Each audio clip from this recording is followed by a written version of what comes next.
നമസ്കാരം, പുതിയൊരു വീഡിയോയിലേക്ക് എല്ലാവർക്കും സ്വാഗതം. അപ്പോൾ ഇന്നത്തെ വിശേഷങ്ങളായിട്ട് ഞാൻ വീണ്ടും വന്നിരിക്കുകയാണ്. അപ്പോൾ ഇന്ന് ഞാൻ വീഡിയോ തുടങ്ങുന്നത് നമ്മുടെ ഉച്ചക്കലത്തേക്ക് വേണ്ടിയിട്ടുള്ള കറിയുടെ പ്രിപ്പറേഷൻ മുതലാണ് കേട്ടോ. അപ്പോൾ അവിടെ തൊട്ട് വൈകുന്നേരം വരെയുള്ള കാര്യങ്ങളൊക്കെ ഇതിനകത്ത് ഉൾപ്പെടുത്തിയിട്ടുണ്ട്. കുറച്ച് ക്ലീനിങ് കാര്യങ്ങളും പിന്നെ ഈ ഒരു റെസിപ്പിയും അങ്ങനെയൊക്കെ ആയിട്ടാണ് ഇന്നത്തെ ഒരു ഡേ നിങ്ങളുടെ മുന്നിൽ പ്രസൻറ്റ് ചെയ്തിരിക്കുന്നത്. അപ്പോൾ നിങ്ങൾ ആദ്യമായിട്ടാണ് നമ്മുടെ ഈ ചാനൽ കാണുന്നതെങ്കിൽ എൻ്റെ പേര് ശ്രുതി എന്നാണ്. ചാനലൊക്കെ കണ്ടു നോക്കിയിട്ട് നിങ്ങൾക്ക് ഇഷ്ടപ്പെട്ടു എങ്കിൽ തീർച്ചയായിട്ടും ഒന്ന് സബ്സ്ക്രൈബ് ചെയ്യാൻ മറന്നു പോകരുത്. പിന്നെ വീഡിയോസൊക്കെ കണ്ടിട്ട് ഇഷ്ടപ്പെട്ടുവെങ്കിൽ ലൈക്ക് ചെയ്യാനും ഷെയർ ചെയ്യാനും നിങ്ങളുടെ അഭിപ്രായങ്ങളൊക്കെ കമൻറ്റ് ചെയ്യാനും മറക്കല്ല കേട്ടോ. അപ്പോൾ നമുക്ക് വേഗം വീഡിയോയിലോട്ട് കിടക്കാം. അപ്പോൾ ദേ ഈ കാണുന്നവരൊക്കെ ഇപ്പോൾ നമ്മുടെ തോട്ടത്തിലേക്ക് മേടിച്ചിട്ടുള്ള പുതിയ ചെടികളാണ് കേട്ടോ. വാങ്ങിക്കുമ്പോൾ ഇത്രയും പോകുന്നുണ്ടായിരുന്നൊന്നുമില്ല. പിന്നെ ഞാൻ വളമൊക്കെ ഇട്ട് കൊടുത്ത് കുറച്ച് നന്നായിട്ട് നോക്കിയപ്പോഴത്തേക്കും നിറയെ പൂക്കൾ വിരിയാനായിട്ട് തുടങ്ങിയിട്ടുണ്ട്. ഡബിൾ കളറൊക്കെ ആയിട്ടുള്ള പൂ കാണാനായിട്ട് നല്ല ഭംഗിയാണ് കേട്ടോ. അപ്പോൾ ഞാൻ ഇതൊന്ന് കാണിച്ചു എന്നുള്ള വീഡിയോയിൽ നമുക്ക് വേഗം അകത്തേക്ക് ചെല്ലാം, നമ്മുടെ ജോലികളൊക്കെ ആരംഭിക്കാം. അപ്പോൾ ഇന്ന് ഉച്ചയ്ക്ക് നമുക്ക് മട്ടൻ കറിയാണ് കേട്ടോ. അപ്പോൾ ആദ്യമേ തന്നെ നമുക്ക് മട്ടൻ ഒന്ന് വേവിച്ചിട്ട് എടുക്കണം. അപ്പോൾ അതിനായിട്ട് ഒരു 2 ടീസ്പൂണോളം വെളിച്ചെണ്ണ ഒഴിച്ച് കൊടുത്തിട്ടുണ്ട്. അതിനുശേഷം അതൊന്ന് ചൂടായിട്ട് എടുക്കണം. ചൂടായിട്ട് കഴിഞ്ഞപ്പോഴത്തേക്കും അതിലേക്ക് ഒരു 4 കഷ്ണം ഏലക്കായ, ഒരു 3 ഗ്രാമ്പൂ, ഒരു വലിയ പീസ് പട്ട ഇത്ര ഇട്ട് കൊടുത്തിട്ട് ഒന്ന് പൊട്ടിച്ചിട്ട് എടുക്കണം. അതൊന്ന് പൊട്ടി ഒരു നല്ലൊരു മണം വരും. ആ ഒരു സമയത്ത് ഒരു 2 തണ്ടോളം കറിവേപ്പില ഇതിലേക്ക് ഇട്ട് കൊടുത്തിട്ടുണ്ട്. ഇനി കഴുകി ഡ്രെയിൻ ചെയ്ത് എടുത്തിരിക്കുന്ന നമ്മുടെ മട്ടൻ്റെ പീസസും കൂടി നമുക്ക് ഇതിലേക്ക് ഇട്ട് കൊടുക്കാം. ഞാനിപ്പോൾ എല്ലാം ഇട്ട് കൊടുത്തിട്ടുണ്ട് കേട്ടോ. ഇതിലേക്ക് ഒരു കൈപ്പിടിയോളം ചെറിയുള്ളി അരിഞ്ഞിട്ടാണ് കേട്ടോ ഞാൻ ചേർത്ത് കൊടുത്തിരിക്കുന്നത്. അതുപോലെ ഒരു ടീസ്പൂണോളം വെളുത്തുള്ളി ഇഞ്ചി ചതച്ച് ഇട്ടിട്ടുണ്ട്. പിന്നെ ഒരു കുഞ്ഞു സവോളയുടെ പകുതി ഞാൻ അരിഞ്ഞിട്ടിട്ടുണ്ട്. അതുപോലെ പൊടികളായിട്ട് ചേർക്കുന്നത് ഒരു 1/4 സ്പൂണോളം മഞ്ഞൾപ്പൊടി, 1 സ്പൂണോളം മുളക് പൊടി, 1 സ്പൂണോളം മല്ലിപ്പൊടി, 1 സ്പൂണോളം കുരുമുളകിൻ്റെ പൊടി കേട്ടോ. ചതച്ച് ചേർക്കണമെങ്കിൽ അങ്ങനെ ചെയ്യാം. പിന്നെ 1 ടീസ്പൂണോളം മീറ്റ് മസാല, ആവശ്യത്തിന് ഉപ്പ്, ഞാൻ കല്ലുപ്പാണ് കേട്ടോ ഇട്ട് കൊടുക്കുന്നത്.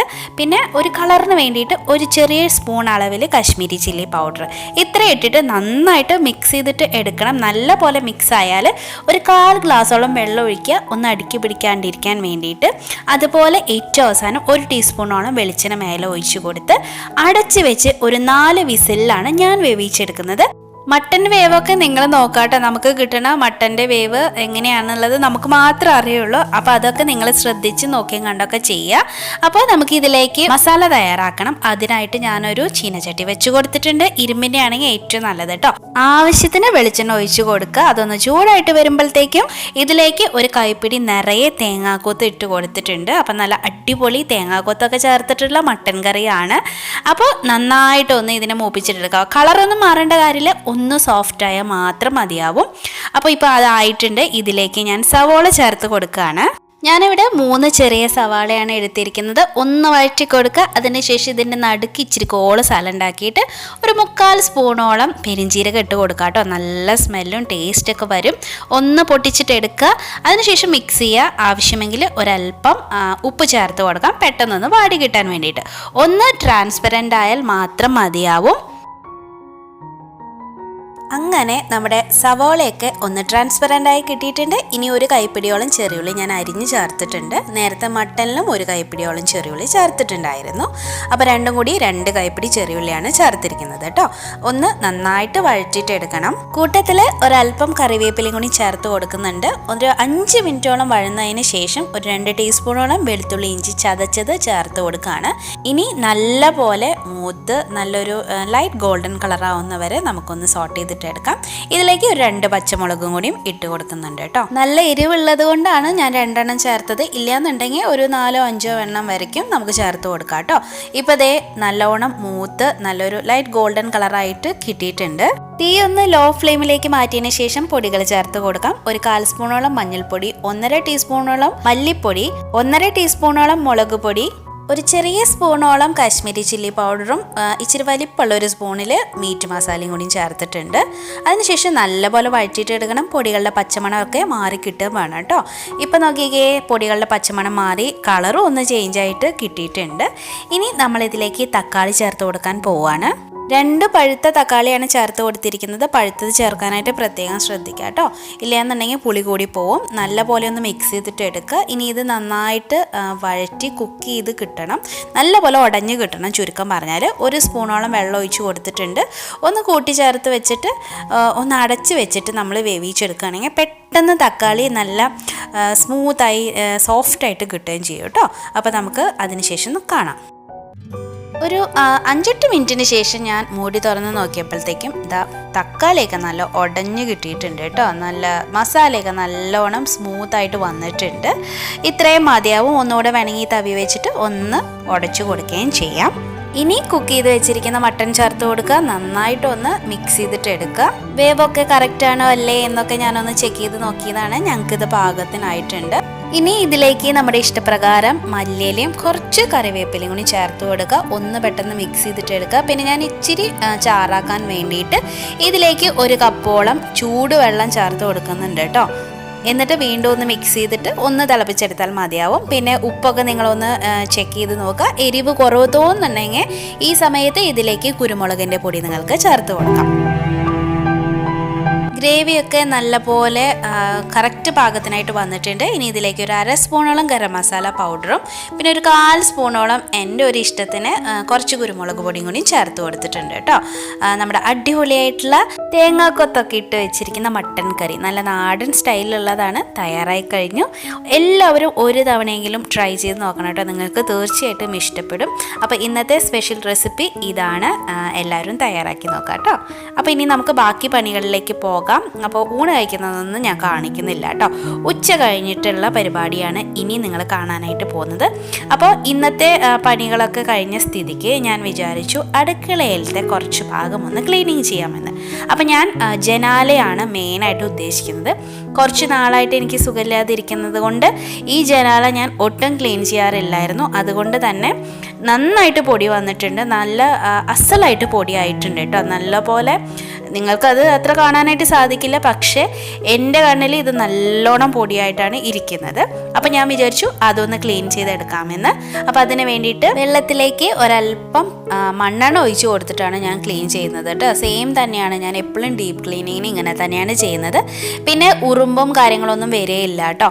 അപ്പോൾ ആദ്യം ഞാൻ സാധാരണ ഒരു തുണി വെച്ചിട്ട് അതിൻ്റെ ആ ഒരു നെറ്റ് അടിച്ചിരിക്കുന്നതൊക്കെ ഒന്ന് തുടച്ചെടുത്തു. നല്ല പോലെ കരി പിടിച്ചിട്ടുണ്ട് കേട്ടോ, തുണി ആകെ കരി പിടിച്ചോണായി. അപ്പം ഇതായിരുന്നു ആദ്യത്തെ പരിപാടി. ഒന്ന് ഡസ്റ്റ് ചെയ്യുന്ന ഒരു രീതിയാണ് ഇപ്പോൾ ചെയ്തത് കേട്ടോ. പൊടി കണ്ടമാനം ഉണ്ടായിരുന്നത് കൊണ്ട് ഞാൻ പോയിട്ടൊരു മാസ്ക് എടുത്ത് വെച്ചു, ഇല്ലെങ്കിൽ നാളത്തേക്ക് ഞാൻ കിടപ്പിലാവും. അപ്പോൾ വേഗത്തിൽ അതൊന്ന് ഡസ്റ്റ് ചെയ്തിട്ട് എടുത്തു. ഇല്ലയെന്നുണ്ടെങ്കിൽ ഡയറക്റ്റ്ലി നമ്മൾ വെള്ളത്തിൽ തുണി വെച്ച് തുടയ്ക്കുവാണെങ്കിൽ ആ ഒരു ചെളിയും കൂടിയും അതിനകത്ത് കൂടുതൽ പറ്റി പിടിക്കുകയേ ചെയ്യുള്ളൂ. അപ്പോൾ ഡസ്റ്റ് ചെയ്തതിന് ശേഷം തുടയ്ക്കുവാണെങ്കിൽ പെട്ടെന്ന് നമുക്ക് ക്ലീൻ ചെയ്തെടുക്കാനായിട്ട് സാധിക്കും. അങ്ങനെ ആദ്യത്തെ ട്രിപ്പ് തുടക്കൽ കഴിഞ്ഞപ്പോഴത്തേക്കും തുണിയൊക്കെ ഒരു വിധമായി നല്ല കരി പിടിച്ചോണാണ് ചെളി എനിക്ക് കിട്ടിയിരിക്കുന്നത് കേട്ടോ. അപ്പോൾ ഇനി ഞാൻ മണ്ണെണ്ണയുടെ വെള്ളത്തിൽ മുക്കിയിട്ട് തുടയ്ക്കാനായിട്ട് പോവാണ്. അപ്പോൾ കമ്പികളൊക്കെ ആദ്യം തുടച്ചെടുത്തു, ഓരോരോ ജനാലയായിട്ട് ചെയ്തെടുത്തിട്ടുണ്ട്. എല്ലാം വൃത്തിക്ക് തന്നെ ചെയ്തിട്ടുണ്ട്. നല്ല കോട്ടൻ്റെ തുണി ഉപയോഗിക്കാനായിട്ട് പ്രത്യേകം ശ്രദ്ധിക്കുക കേട്ടോ, എന്നാലാണ് നല്ലോണം ചെളി പോരുള്ളൂ. ഇതിൻ്റെ മേലേക്ക് കയറി നിന്നിട്ടാണ് ഞാൻ ചെയ്യുന്നത്, എനിക്ക് അങ്ങനെയാണ് സാധിക്കുള്ളൂ. കുക്കിങ്ങൊക്കെ മെയിനായിട്ട് ഈ ഏരിയയിലായതുകൊണ്ട് എണ്ണ തെറിച്ചിട്ടും വറുക്കുമ്പോഴും പൊരിക്കുമ്പോഴൊക്കെ എണ്ണയൊക്കെ നല്ലവണ്ണം തെറിക്കില്ല. അപ്പോൾ അതൊക്കെ ചിലപ്പോൾ നമ്മുടെ കണ്ണിൽ പെടാണ്ടിരിക്കുന്ന കുത്തും കോമയൊക്കെ ഉണ്ടായിരിക്കും. അപ്പോൾ അതൊക്കെ ഉള്ളത് കൊണ്ട് തന്നെ നല്ല പോലെ ഉരച്ച് സമയം എടുത്തിട്ട് തന്നെയാണ് കേട്ടോ ഞാൻ ക്ലീൻ ചെയ്തെടുക്കുന്നത്. 2-3 പ്രാവശ്യമൊക്കെ വെള്ളത്തിൽ മുക്കി എടുത്തിട്ടുണ്ട്. ഇടയ്ക്കിടയ്ക്ക് തുണിയും മാറ്റുന്നുണ്ട് കേട്ടോ. പിന്നെ ഞാൻ ഈ നെറ്റൊക്കെ ഒന്ന് തുടച്ചിട്ട് എടുത്തു. ഇതുള്ള കാരണം കൊണ്ടാണ് ഈ ഈച്ച, പല്ലി, പാറ്റ തുടങ്ങിയ സാധനങ്ങളൊന്നും നമ്മുടെ വീടിനകത്തേക്ക് കടക്കാത്തത് കേട്ടോ. അത് കഴിഞ്ഞ് പിന്നെ നമ്മളുടെ ചിമ്മിണിയൊക്കെ ഒന്ന് തുടച്ചിട്ടെടുത്തു. പിന്നെ അതിനകത്തേയും പുറത്തേക്കൊന്ന് ഊരിയെടുത്തു. അത് ഇന്നാൾ ശരത്തേട്ടൻ ക്ലീൻ ചെയ്ത കാരണം കൊണ്ട് ഇനിയിപ്പോൾ അത് കൊണ്ടുപോയി കഴുകേണ്ട കാര്യമില്ല. ഞാൻ പുറം ഭാഗം മാത്രമാണ് കേട്ടോ നല്ല പോലെ തുടച്ചെടുത്തിരിക്കുന്നത്. പിന്നെ അത് വീണ്ടും ഫിറ്റ് ചെയ്ത് കൊടുത്തു. അങ്ങനെ ആ പണികളൊക്കെ കഴിഞ്ഞപ്പോഴത്തേക്കും ഞാൻ നമ്മുടെ ഗ്യാസിൻ്റെ അവിടേക്ക് വീണിട്ടുള്ള പൊടി മൊത്തത്തിലൊന്ന് തുടച്ചെടുത്തു കേട്ടോ. എല്ലാം എടുത്ത് മാറ്റിയിട്ടാണ് തുടച്ചത്. ഇല്ലയെന്നുണ്ടെങ്കിൽ ചെറിയ ചെറിയ പൊടികൾ നമ്മൾ കാണാതെ പോവും. നമ്മളെപ്പോഴും ഫുഡ് കുക്ക് ചെയ്യുന്ന കാരണം കൊണ്ട് നല്ല പോലെ തന്നെ ഗ്യാസിൻ്റെ അവിടെയും ഞാനൊന്ന് തുടച്ചെടുത്തിട്ടുണ്ട്. പിന്നെ ആ സൈഡിലുള്ള ചുമരും എല്ലാം ഒന്ന് നല്ലപോലെ തുടച്ചെടുത്തിട്ടുണ്ട്. അങ്ങനെ ആ ഒരു സൈഡ് മൊത്തത്തിൽ കഴിഞ്ഞു. അപ്പോൾ ഞാൻ വേഗം പുറത്തേക്ക് ഇറങ്ങി കേട്ടോ. ഇനി ആ വിൻഡോൻ്റെ ഒരു സെക്ഷൻ ഉണ്ടല്ലോ, ആ ഒരു ഗ്ലാസും കാര്യങ്ങളൊക്കെ ഒന്ന് തുടച്ചിട്ടെടുക്കണം. ഇരുട്ട് പിടിക്കാനുള്ള നേരമായി തുടങ്ങിയിട്ടുണ്ട്. ഇവിടെ ഇപ്പം 5 മണി 5:30 ഉള്ളിൽ തന്നെ നല്ലപോലെ ഇരുട്ടാവും കേട്ടോ. അപ്പോൾ അത് കാരണമാണ് ഞാൻ വേഗം പുറത്തേക്ക് ഇറങ്ങിയിട്ട് അതൊക്കെ ഒന്ന് നന്നായിട്ട് തുടച്ചിട്ടെടുത്തു. അപ്പോൾ ഗ്ലാസ് ഞാൻ സാധാരണ ഇവിടെ മിററിൻ്റെ ഒക്കെ തുടയ്ക്കുന്ന ഒരു ലിക്വിഡ് വെച്ചിട്ട് തന്നെയാണ് ഞാൻ തുടച്ചെടുക്കുന്നത്. മണ്ണെണ്ണ ഉപയോഗിക്കാറില്ല കേട്ടോ. അപ്പം അങ്ങനെ മൊത്തത്തിൽ കഴിഞ്ഞ് ഞാൻ അകത്തേക്ക് വന്നു. അപ്പോഴത്തേക്ക് ഇരുട്ട് പിടിച്ചിട്ട് 5:30 ആയിട്ടുള്ളൂ. ഞാൻ ചായ വയ്ക്കാനുള്ള പരിപാടി നോക്കി പാലൊക്കെ കാച്ചിട്ട് എടുത്തു. കുട്ടികൾക്ക് ബോൺവിറ്റയൊക്കെ കലക്കി വേഗം തന്നെ കൊണ്ടു കൊടുത്തു. അവർക്ക് വിശക്കുന്നുണ്ടായിരുന്നു. പിന്നെ ഞാൻ കോഫി ഇടാൻ നോക്കി. അപ്പോഴാണ് നമ്മുടെ കോഫി പൗഡർ കട്ട പിടിച്ചിരിക്കുന്നത് കണ്ടത്. ഇതൊക്കെ എപ്പോഴും സംഭവിക്കുന്ന കാര്യങ്ങളാണ്. കുറേ കഴിയുമ്പോൾ കോഫി ഇതുപോലെ കട്ട പിടിക്കും. അപ്പം ഞാൻ എന്താ ചെയ്യാറെന്ന് വെച്ചിട്ടുണ്ടെങ്കിൽ നമ്മുടെ ഇടിക്കല്ലില്ലേ, നമ്മൾ ഇഞ്ചി വെളുത്തുള്ളിയൊക്കെ ചതയ്ക്കുന്ന സാധനം, അതിൻ്റെ ആ ഒരു സ്റ്റിക്ക് എടുത്തിട്ട് ഇതിനെ നന്നായിട്ട് ഇടിച്ചാൽ മതി. പെട്ടെന്ന് തന്നെ പൗഡറായിട്ട് കിട്ടും കേട്ടോ. നമ്മുടെ കോഫി പൗഡർ നോക്കിക്കേ, ഇപ്പം എല്ലാം കറക്റ്റായിട്ട് വന്നിട്ടുണ്ട്. ഇനി നമുക്കത് പാത്രത്തിലേക്ക് ഇട്ട് കൊടുക്കാം. അപ്പോൾ അതിന് മുന്നേ ഞാൻ ഇതിലേക്ക് ഒരു 3-4 ടീസ്പൂൺ പഞ്ചസാര ഇട്ട് കൊടുത്തിട്ടുണ്ടായിരുന്നു. അത് കഴിഞ്ഞിട്ടാണ് കോഫി പൗഡർ ഇട്ട് കൊടുക്കുന്നത്. അപ്പോൾ ഇങ്ങനെ ഒന്ന് കോഫി ഉണ്ടാക്കി നോക്കണം കേട്ടോ നിങ്ങൾ. അടിപൊളി ടേസ്റ്റാണ്. അപ്പോൾ അതേ പഞ്ചസാരയും കോഫി പൗഡറും ആദ്യം ഇട്ടു. അതിലേക്ക് തിളച്ച പാല് ഞാൻ വെള്ളം ചേർത്തിട്ടില്ല. തിളച്ച പാല് ഇതിലേക്ക് ഒന്ന് ഒഴിച്ച് കൊടുത്തിട്ട് നല്ല പോലെ ആറ്റിയിട്ട് എടുക്കാം കേട്ടോ. ഇങ്ങനെ കോഫി കുടിക്കാൻ ഒരു പ്രത്യേക ടേസ്റ്റാണ്. ഇൻസ്റ്റൻറ്റ് കോഫി ആണെങ്കിലാണ് ഇത് നടക്കുള്ളൂ കേട്ടോ.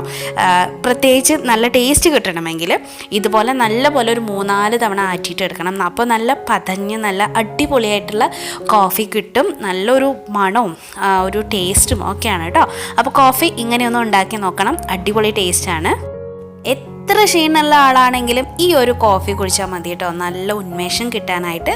അപ്പോൾ അതൊക്കെ കഴിഞ്ഞ് ഞാൻ വീണ്ടും എൻ്റെ ജോലികളിലേക്ക് കടന്നു. ജനാലൊക്കെ ഞാൻ കുറ്റിയിട്ടു കേട്ടോ. ഇനിയിപ്പോൾ അറിയാണ്ട് ഞാൻ മറന്നു പോയാലോ എന്ന് വിചാരിച്ചിട്ട് പെട്ടെന്ന് അതൊക്കെ ഒന്ന് കുറ്റിയിട്ടു. അപ്പോൾ ആദ്യം ഞാൻ വിചാരിച്ചത് വിൻഡോ മാത്രം തുടയ്ക്കണമെന്നാണ്. പിന്നെ എനിക്കിപ്പോൾ തോന്നി എന്തായാലും ഇത്രയും തുടച്ചാൽ ബാക്കിയുള്ള ഭാഗം കൂടി ഒന്ന് ക്ലീൻ ചെയ്തിട്ട് എടുക്കാമെന്ന്. അപ്പോൾ അതിന് വേണ്ടിയിട്ട് ആ സൈഡിലുണ്ടായിരുന്ന കുപ്പിയും പാട്ടയും അങ്ങനത്തെ സാധനങ്ങളൊക്കെ മാറ്റി അവിടെ ഒരു സ്റ്റാൻഡ് ഉണ്ടായിരുന്നു, എന്നും എടുക്കുന്ന പ്ലേറ്റും കാര്യങ്ങളൊക്കെ വെക്കുന്നതാണ്. അപ്പോൾ അതെല്ലാം എടുത്ത് മാറ്റിയിട്ട് ഇനി എന്തെങ്കിലും ഒരു പൊടി ആവണ്ടെന്ന് വിചാരിച്ചിട്ട് സൈഡിലോട്ട് മാറ്റിയിട്ട് വെച്ചു. അത് കഴിഞ്ഞ് സ്റ്റാൻഡിനെ നന്നായിട്ട് ഞാനൊന്ന് തുടച്ചെടുത്തോട്ടെ. വലിയ കാര്യമായിട്ടുള്ള പൊടിയൊന്നും ഇല്ല. പിന്നെ എൻ്റെ സ്റ്റാൻഡിന് അങ്ങനെ തുരുമ്പും കാര്യങ്ങളൊന്നും ഇല്ല. ഞാൻ പാത്രങ്ങളെല്ലാം ഉണങ്ങിയതിന് ശേഷം മാത്രമാണ് ഇതിൽ കൊണ്ടുവയ്ക്കുന്നത്. അതുകൊണ്ട് തന്നെ തുരുമ്പൊന്നും പിടിക്കാറില്ല കേട്ടോ. അപ്പോൾ പെട്ടെന്ന് അതൊന്ന് ക്ലീൻ ചെയ്തെടുത്ത് മറ്റൊരു ഭാഗത്തേക്ക് കൊണ്ടുവച്ചിട്ടുണ്ട്. ഇനി ഞാൻ ഇതിൻ്റെ അവിടെ ടൈൽസാണ് ഒട്ടിച്ചിരിക്കുന്നത്. അപ്പോൾ അതൊക്കെ ഒന്ന് തുടച്ചെടുക്കുകയാണ് കേട്ടോ. ഇവിടേക്കും നമ്മൾ എപ്പോഴും കുക്ക് ചെയ്യുമ്പോഴും ഫ്രൈ ചെയ്യുമ്പോഴും അങ്ങനത്തെയൊക്കെ സമയത്തൊക്കെ എണ്ണയും കാര്യങ്ങളൊക്കെ തെറിക്കാറുണ്ട്. കണ്ണിൽ കാണുന്നത് അപ്പോൾ തുടച്ചെടുക്കുമെന്നല്ലാണ്ട് നമുക്കങ്ങനെ എല്ലാം നമ്മുടെ കണ്ണിൽ പെടില്ലല്ലോ. അപ്പോൾ അത് കാരണം കൊണ്ട് എല്ലാം ഒന്ന് തുടച്ചെടുത്തു. പിന്നെ ഈ സ്വിച്ചിൻ്റെ അവിടെയൊക്കെ ചെളി കാണും. അപ്പോൾ അതൊക്കെ നല്ലപോലെ തുടച്ചെടുത്തു കേട്ടോ. അപ്പോൾ നനവുള്ള തുണി വെച്ചിട്ട് സ്വിച്ചിൻ്റെ അവിടെ തുടയ്ക്കരുത്, ഷോക്കടിക്കും എന്നെ പറയരുത്. അത് കഴിഞ്ഞ് വോളൊക്കെ നല്ലപോലെ കംപ്ലീറ്റ് ആയിട്ട് തുടച്ചെടുത്തിട്ടുണ്ട്. ടൈലായതുകൊണ്ടാണ് കേട്ടോ നമുക്കിങ്ങനെ ഈസി ആയിട്ട് ക്ലീൻ ചെയ്തെടുക്കാനൊക്കെ സാധിക്കുന്നത്. പിന്നെ ഞാൻ ആ മിക്സിയൊക്കെ ഒന്ന് തുടച്ചെടുത്തു കേട്ടോ പെട്ടെന്ന് തന്നെ. അപ്പോൾ അത് വീഡിയോയിൽ പെട്ടിട്ടില്ല, അതാണ് ചെയ്തുകൊണ്ടിരിക്കുന്നത്. പിന്നെ കൗണ്ടർ ടോപ്പൊക്കെ നല്ല പോലെ തുടച്ചെടുത്തിട്ടുണ്ട്. എന്തായാലും ചെടിയും പൊടിയൊക്കെ ആയിട്ടുണ്ടാവും. അപ്പോൾ അതൊക്കെ നന്നായിട്ട് തുടച്ചെടുത്ത് സ്റ്റാൻഡൊക്കെ കൊണ്ടുപോയി വെച്ച് പിന്നെ അതിലേക്ക് വെച്ചിരുന്ന പ്ലേറ്റും കാര്യങ്ങളൊക്കെ തിരിച്ച് അതേപോലെ തന്നെ കൊണ്ടുവച്ചിട്ടുണ്ട്. ഡെയിലി നമ്മൾ ബ്രേക്ക്ഫാസ്റ്റിനും ലഞ്ചിനും ഒക്കെ എടുക്കുന്ന പ്ലേറ്റും കാര്യങ്ങളൊക്കെയാണ്. കുറച്ച് നമ്മൾ സ്റ്റീലിൻ്റെ ഉപയോഗിക്കും, കുറച്ച് നോർമൽ മറ്റേ ടൈപ്പിലുള്ള പ്ലേറ്റുകൾ ഉപയോഗിക്കാറുണ്ട്. പിന്നെ കപ്പും അപ്പോൾ ഞാൻ കൈയെത്തിച്ചെടുക്കുന്ന സാധനങ്ങളാണ് ആ ഒരു സ്റ്റാൻഡിൽ വെച്ചിരിക്കുന്നത് കേട്ടോ. അതവിടെ നിന്ന് മാറ്റണമെന്ന് എനിക്ക് അതിയായ ആഗ്രഹമുണ്ട്. പക്ഷേ ഞാനത് എവിടെ കൊണ്ടുവയ്ക്കും എന്നുള്ള ചിന്തയിലാണ് ഇപ്പോൾ തൽക്കാലം അത് അവിടെ തന്നെ വെച്ചിരിക്കുന്നത് കേട്ടോ. അപ്പോൾ അങ്ങനെ നമ്മുടെ അടുക്കളയിലത്തെ ചുമരും കാര്യങ്ങളൊക്കെ തുടയ്ക്കൽ കഴിഞ്ഞിട്ടുണ്ട്. ഒന്നുകൂടെ ഒന്ന് വെളിച്ചം വന്ന മാതിരി എനിക്ക് തോന്നുന്നുണ്ട് കേട്ടോ. നല്ല ആയിട്ട് ക്ലീനായിട്ട് കിട്ടിയിട്ടുണ്ട്. പിന്നെ ആ ഒരു കോർണറിൽ കുറച്ച് സാധനങ്ങളൊക്കെ എണ്ണയും കാര്യങ്ങളും ഉപ്പും അങ്ങനത്തെയൊക്കെ തിരിച്ച് കൊണ്ടുവച്ചു.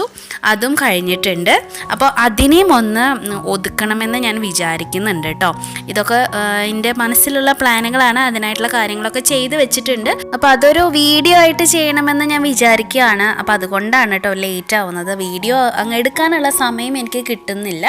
അപ്പോൾ അതേ നമ്മുടെ ജോലികളൊക്കെ ഒരുവിധം കഴിഞ്ഞിട്ടുണ്ട് കേട്ടോ. ഒരു 7:30 ആവാറായിട്ടുണ്ടെന്ന് തോന്നുന്നു സമയം. മൊത്തത്തിൽ ക്ലീനിങ് ഒക്കെ കഴിഞ്ഞപ്പോഴത്തേക്കും ഇടയ്ക്ക് ഞാൻ വേറെയും കാര്യങ്ങൾക്കൊക്കെ മാറിപ്പോയത് കൊണ്ടാണ് ലേറ്റായി പോയത്. അത് കഴിഞ്ഞ് നോക്കിയപ്പോഴാണ് ഇവിടെ ഞാൻ കുറച്ച് ഫ്രൂട്ട്സ് ഒക്കെ തൂക്കിയിട്ടിട്ടുണ്ടായിരുന്നു, വെറുതെ ഒരു കാണാൻ ഭംഗിക്ക്. പക്ഷെ അത് ഞാൻ തുടച്ചിട്ടുണ്ടായിരുന്നില്ല. അപ്പോൾ വേഗത്തിൽ അതും ഒന്ന് തുടച്ചെടുത്തു കേട്ടോ. ഇത് ഒത്തിരി വർഷമായതാണ്, കാണാൻ നല്ല രസമാണ്. അപ്പോൾ അതുകൊണ്ട് ഞാൻ അവിടെ ചുമ്മാ തൂക്കിയിടുന്നേ ഉള്ളൂ. അതും വേഗത്തിലൊന്ന് തുടച്ചെടുത്തിട്ട് അവിടെ തന്നെ തിരിച്ച് വെച്ചിട്ടുണ്ട്. പിന്നെ ഞാൻ എൻ്റെ കലണ്ടർ തൂക്കിയിടുന്നത് അടുക്കളയിൽ തന്നെയാണ് കേട്ടോ. എനിക്ക് പെട്ടെന്ന് ഡേറ്റും വേറെ എന്തെങ്കിലും വിശേഷങ്ങൾ കാര്യങ്ങളൊക്കെ അറിയാൻ വേണ്ടിയിട്ട് ഞാൻ അവിടെ തന്നെ തൂക്കിയിട്ടിരിക്കുന്നതാണ്. മനഃപൂർവ്വം ചെയ്തിട്ടുള്ളതാണ് കേട്ടോ.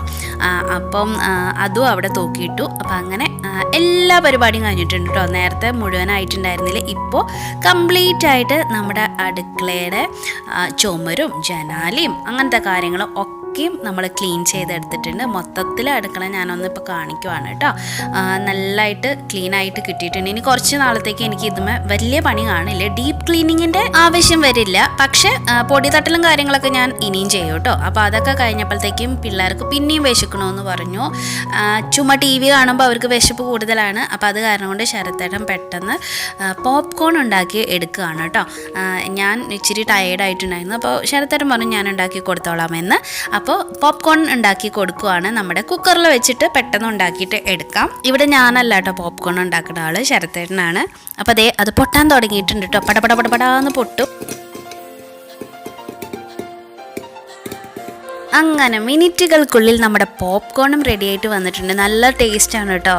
ഇവിടെ ഇടയ്ക്കിടയ്ക്ക് ഉണ്ടാക്കും. നമ്മൾ സിനിമയൊക്കെ കാണുമ്പോഴൊക്കെ ഇതുപോലെ കുറിച്ചുകൊണ്ടിരിക്കുന്നതൊക്കെ ഇഷ്ടമാണ്. അപ്പോൾ നമ്മുടെ പോപ്കോണും റെഡി ആയിട്ടുണ്ട്. അപ്പോൾ ഇത്രയൊക്കെ ഉള്ളൂ കേട്ടോ ഈ പോപ്കോൺ ഉണ്ടാക്കലോട് കൂടിയിട്ട് ഞാൻ എൻ്റെ വീഡിയോ അവസാനിപ്പിക്കുകയാണ് സുഹൃത്തുക്കളെ. എനിക്ക് തീരെ വയ്യ. ഡിന്നറിന് എനിക്ക് ചപ്പാത്തി ഉണ്ടാക്കണം, അത്രയും പണിയും കൂടിയും ബാക്കി കിടക്കുകയാണ്. അപ്പോൾ ഇനിയും വീഡിയോ പിടിച്ചിരുന്ന എൻ്റെ നേരം മുഴുവൻ പോവും. 8 മണി കഴിഞ്ഞ് ഇവർക്ക് വിശപ്പ് പിന്നെയും തുടങ്ങും.